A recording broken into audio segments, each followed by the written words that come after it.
Hello and welcome back to your therapy guide. I'm Dr. Yadegarfard, and today we are talking about something many people experience but don't always expect. What happens when therapy feels tough? Not just emotionally intense, not just uncomfortable, but draining, discouraging, or stuck. You might find yourself thinking, is this working? Why do I feel worse? I thought I'd be further by now. Maybe therapy just isn't for me. If that sounds familiar, this episode is for you. Because therapy feeling hard does not automatically mean it is not working, but it does deserve thoughtful reflection.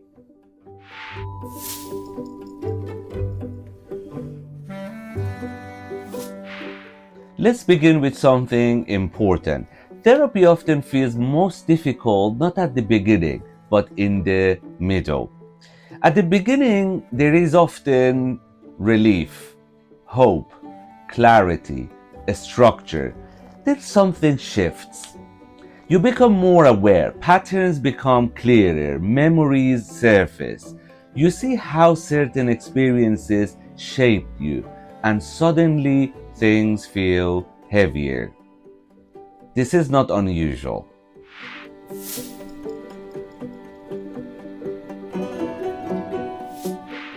When avoidance reduces, awareness increases. And when awareness increases, emotional intensity often rises.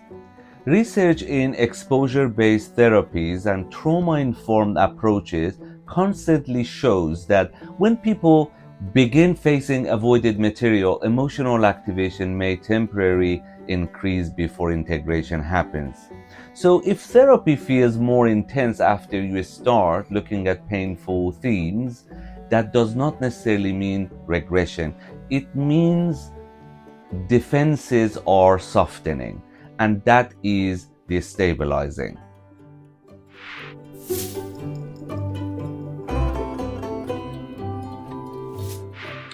Behavioral change research often describes what's sometimes called a dip, a phase where progress feels slower or harder before it consolidates. You may start therapy feeling hopeful, then doubt appears. Motivation fluctuates, effort feels heavier, results feel slower. This is not proof that therapy isn't working. It may simply mean you've moved from understanding to implementation, and implementation is harder.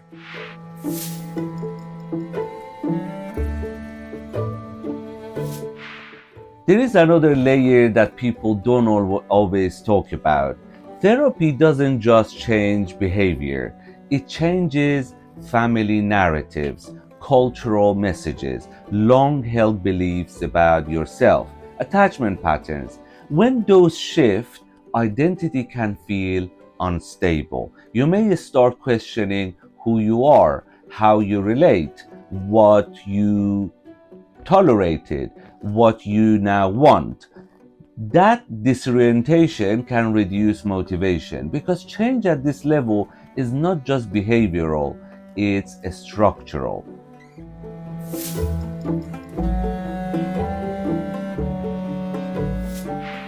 Therapy requires effort, emotional effort, behavioral effort, cognitive effort. You might be setting boundaries, having difficult conversation, trying new responses, sitting with discomfort instead of avoiding it. Effort competes with work, parenting, the stress, sleep, financial pressure. Motivation is not constant. It fluctuates with capacity. This is biology, not weakness.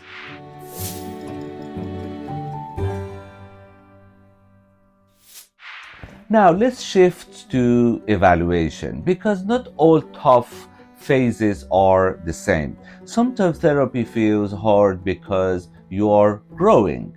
Other times it feels hard because something needs adjusting. We need a way to think about the difference.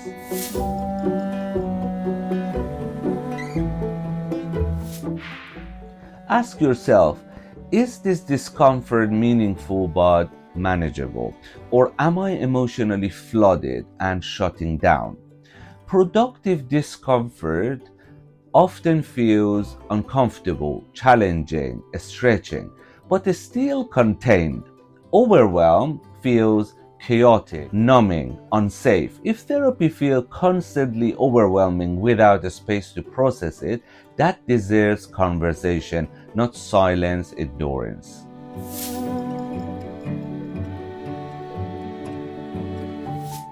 Another distinction is between plateau and stuckness. Plateau feels repetitive, slow, boring, but under the surface, consolidation may be happening. Sometimes nothing dramatic is changing because stability is forming.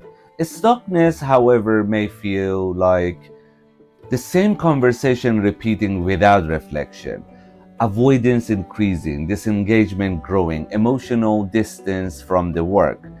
Those two require different responses. Plateau may require patience, stuckness may require adjustment.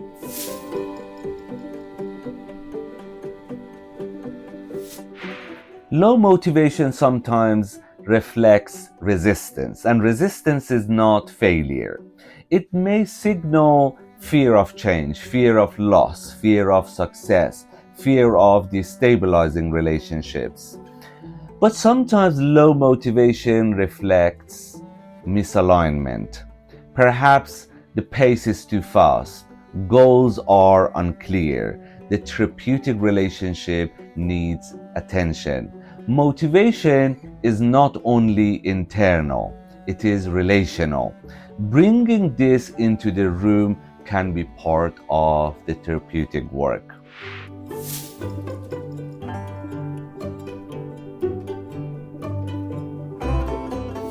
When therapy feels tough, many people add a second layer. I should be doing better. Other people improve faster. Why am I still struggling? Shame drains motivation. Self-criticism narrows attention and reduces capacity. This links directly to our previous episode on self-compassion. Compassion does not reduce effort. It protects motivation from collapsing under pressure.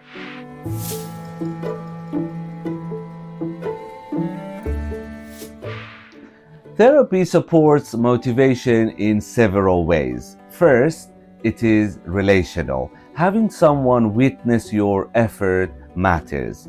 Accountability matters. Shared reflection matters. You are not carrying change alone. Second, therapy allows pacing adjustments. Good therapy slows when needed. Stabilize before pushing, revisit goals, recalibrate expectations. Motivation is not sustained by pressure, it is sustained by containment.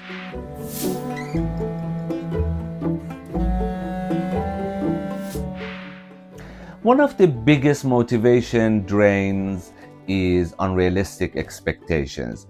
Progress does not always look dramatic.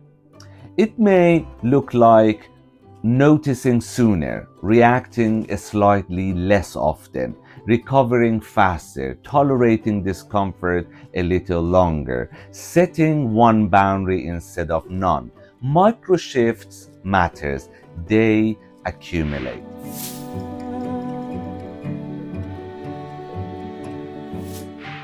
If therapy feels tough, instead of asking, should I quit? A more useful question might be, what kind of tough is this? Is it growth discomfort? Is it emotional activation? Is it effort fatigue? Is it misalignment? Different answers lead to different conversations. The key word is conversation, not avoidance, not endurance. conversation.